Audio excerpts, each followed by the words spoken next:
Assalamualaikum warahmatullahi wabarakatuh. Apa kabar semua? Jumpa lagi di channel YouTube Dosen RN bersama saya Rina Novita. Di video kali ini kita akan membahas mengenai proses dan treat. Selamat menyaksikan.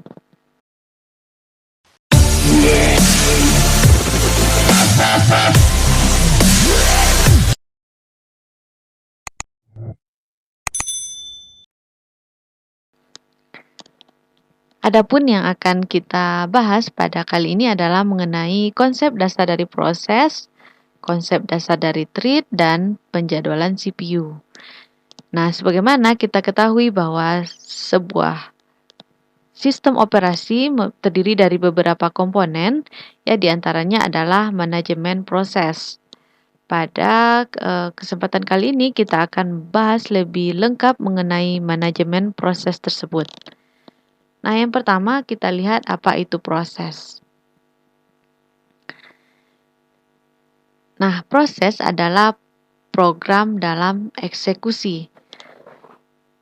Nah, suatu proses adalah lebih dari kode program, di mana kadangkala dikenal sebagai bagian tulisan. Proses juga termasuk aktivitas yang sedang terjadi.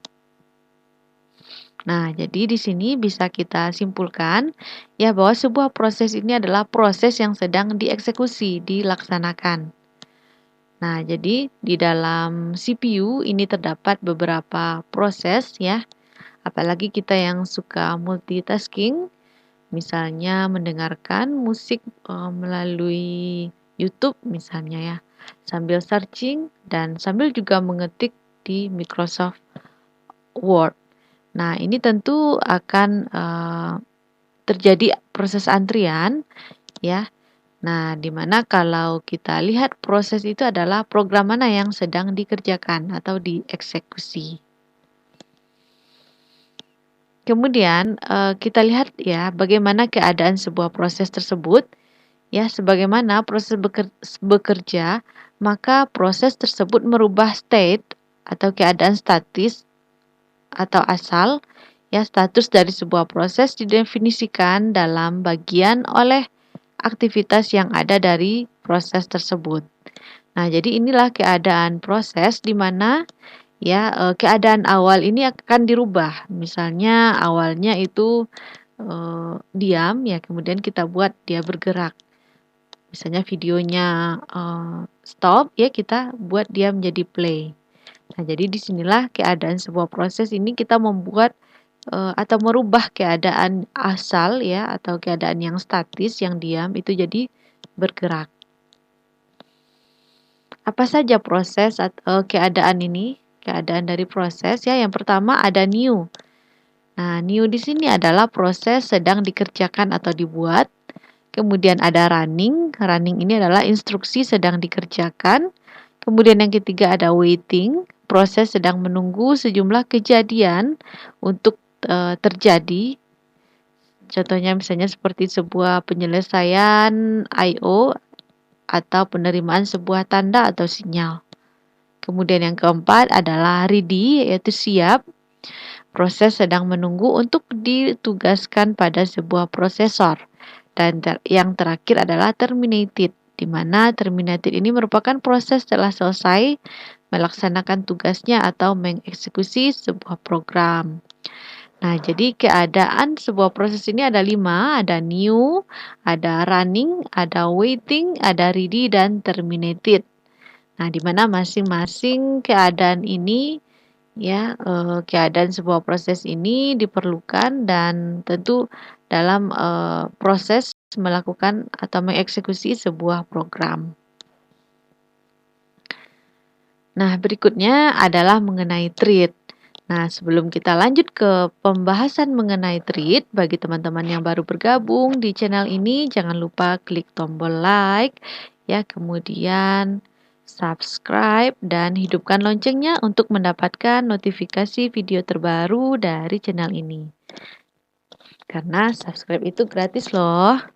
Ya, berikutnya adalah treat. Treat ini merupakan proses ringan. Ya, treat ini merupakan bagian proses dan ini dia lebih ringan tugasnya. Nah, apa keuntungan dari treat ini? Ya, kita lihat yang pertama adalah lebih tanggap, di mana multi trading kita bisa gunakan banyak thread ya, mengizinkan program untuk berjalan terus walaupun pada bagian program tersebut diblok atau sedang dalam keadaan menjalankan operasi yang lama.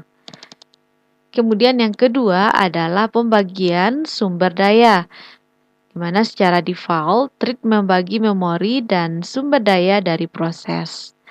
Oke, jadi sebuah thread ini merupakan bagian dari proses dan ia lebih ringan. Nah, ini disebut juga dengan proses ringan tadi ya, bahwa thread ini proses ringan atau lightweight. Dan keuntungan yang ketiga adalah ekonomis, di mana untuk mengalokasikan memori dan sumber daya untuk membuat proses adalah sangat mahal. Alternatifnya, karena thread membagi sumber daya dari proses, ini akan jadi lebih ekonomis ya, dan tentunya juga lebih baik ya. Jadi ada 3 keuntungan kita menggunakan thread ini ya, di mana yang pertama dia tanggap, kemudian bisa membagi sumber daya sehingga kerjanya jadi lebih cepat ya. Kemudian yang ketiga adalah ekonomis. Nah, berikutnya kita lihat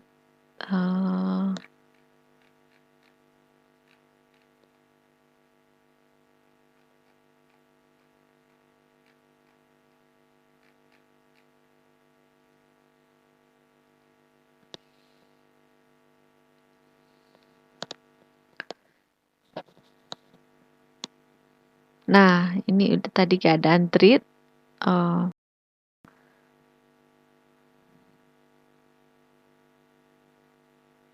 Nah, tadi keuntungan dari thread ya sudah kita bahas. Nah, berikutnya adalah fasilitas yang thread. Ada suspend. Ya, suspend ini adalah berfungsi untuk menunda eksekusi dari thread yang sedang berjalan. Nah, jadi ada penundaan. Kemudian ada sleep. Ya, sleep ini berfungsi untuk menampilkan thread yang sedang berjalan untuk tidur dalam beberapa waktu. Nah, jadi diistirahatkan dulu. Kemudian ada resume, ya, hasil eksekusi dari thread yang sedang ditunda. Dan ada stop. Ini untuk menghentikan eksekusi dari sebuah thread. Jadi ada 4 fasilitas pada thread, ada suspend untuk menunda, sleep untuk membuat thread tidur sejenak, dan resume untuk menampilkan hasil eksekusi, dan terakhir ada stop, yaitu menghentikan eksekusi dari sebuah thread. Apa saja keadaan yang mungkin terjadi pada sebuah thread? Ya, yang pertama ada new. Ya, new ini adalah sebuah thread pada keadaan ini akan ada ya ketika objek dari thread tersebut dibuat. Jadi new ini dibuat. Kemudian runnable. Runnable ini adalah memanggil start method untuk mengalokasikan memori bagi thread baru. Kemudian yang ketiga ada block ya, sebuah thread akan diblok jika menampilkan sebuah kalimat pengeblokan. Contohnya sleep atau suspend. Dan yang keempat adalah did ya, di mana did ini sebuah thread dipindahkan ke keadaan did ya ketika run method berhenti atau ketika stop method dipanggil. Jadi keadaan sebuah thread ini ada 4, ada new ya untuk membuat thread yang baru, runnable untuk menjalankan, block untuk mengeblok, dan yang terakhir did untuk menghentikan. Nah, terakhir kita membahas mengenai penjadwalan CPU.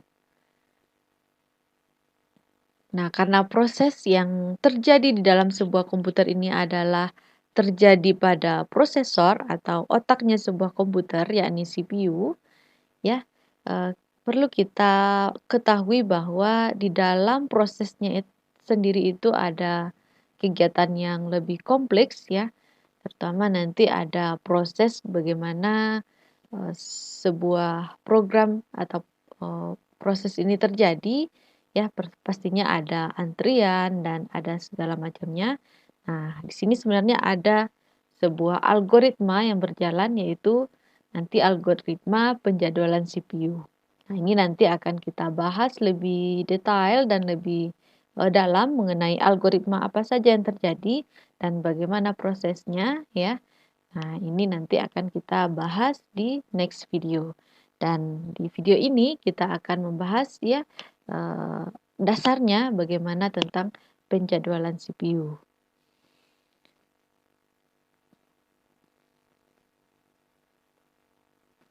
Nah, kapanpun CPU menjadi idle, ya, sistem operasi harus memilih salah satu proses untuk masuk ke dalam antrian ready atau siap untuk dieksekusi.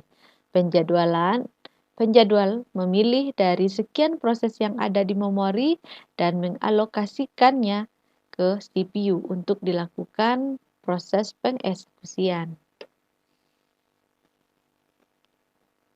Nah, dalam memilih algoritma yang digunakan untuk situasi tertentu, ya CPU akan memilih berdasarkan beberapa kriteria. Ya, yang pertama adalah CPU utilization, yaitu pemanfaatan. CPU utilization akan mempunyai range antara 0 sampai dengan 100%, ya di sistem yang sebenarnya seharusnya ya mempunyai range dari 40% sampai 90%. Nah, ini bagaimana nanti proses range ya untuk perhitungannya. Nah, nanti akan kita bahas ya mengenai algoritma penjadwalan CPU, bagaimana hitung-hitungannya nanti akan dibahas lebih lanjut. Kemudian berdasarkan throughput. Nah, throughput ini adalah salah satu ukuran kerja ya atau banyaknya proses yang diselesaikan per waktu, per unit waktu ya. Nah, jadi ada dua algoritma penjadwalan CPU ini memilih ya yang mana yang akan diproses terlebih dahulu, program mana yang akan ditindaklanjuti. Nah, jadi program atau proses ini tentu tidak satu ya. Seperti yang dijelaskan tadi, kita biasanya suka multitasking ya, dan kita lebih enjoy ya dengan multitasking tersebut karena bisa melakukan pekerjaan dalam satu waktu sekaligus. Nah, tapi di sini ya sebuah CPU dia itu melakukan proses di dalamnya yang lebih kompleks ya yang barangkali kita tidak nampak secara kasat mata. Nah, bagaimana memilih ya program atau proses mana yang akan didahulukan di dalam antriannya.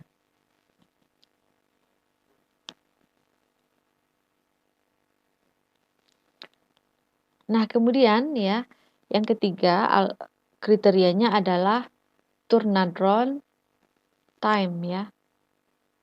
Turnaround time ya, di mana di sini terdapat interval dari waktu yang diizinkan dengan waktu yang dibutuhkan untuk menyelesaikan sebuah proses. Turnaround time ini adalah jumlah periode untuk menunggu waktu yang bisa ke memori, menunggu di ready, queuing, eksekusi di CPU, dan melakukan I/O. Nah, jadi kita juga melihat dari turnaround time. Kemudian pertimbangannya yang keempat adalah waiting time, yaitu jumlah waktu yang dibutuhkan proses di antrian ready. Dan yang terakhir adalah berdasarkan respon time, yaitu waktu dari pengiriman permintaan sampai ke waktu yang pertama diberikan. Nah, jadi inilah 5 kriteria yang menjadikan dasar pemilihan sebuah proses untuk didahulukan ya.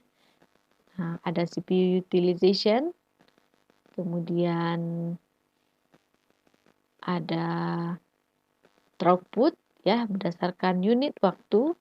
Kemudian yang ketiga adalah berdasarkan turnaround time, di mana turnaround time ini adalah jumlah periode untuk menunggu ya untuk bisa ke memori, menunggu diri di antrian ya, kemudian eksekusi di CPU dan melakukan I/O, dan yang keempat waiting time, dan terakhir adalah respon time. Jadi inilah materi kita mengenai proses dan treat ya, di mana kita lihat proses itu apa tadi ya, kemudian apa saja keadaan sebuah proses, kemudian ada treat ya, treat ini merupakan proses yang ringan, apa saja fasilitas yang bisa dilakukan oleh trade dan kemudian keuntungannya bagaimana dan apa saja keadaan sebuah trade, dan yang terakhir adalah penjadwalan CPU. Nah, ini merupakan bagian dari materi kita ya mengenai lanjutan dari sistem operasi ya, bagian manajemen proses. Nah, untuk berikutnya di video selanjutnya nanti kita akan membahas mengenai algoritma pada penjadwalan CPU. Nah, ada hitungan-hitungan di sini nanti yang akan kita pelajari ya. Nah, jadi bagi teman-teman yang belum subscribe channel ini, tidak lupa kita ingatkan agar di-subscribe ya, agar nanti video-video terbaru dari channel ini bisa masuk ke notifikasi teman-teman semua. Oke, terima kasih sudah menyaksikan. Jangan lupa jika ada pertanyaan, silakan tulis di kolom komentar ya. See you next video. Assalamualaikum warahmatullahi wabarakatuh.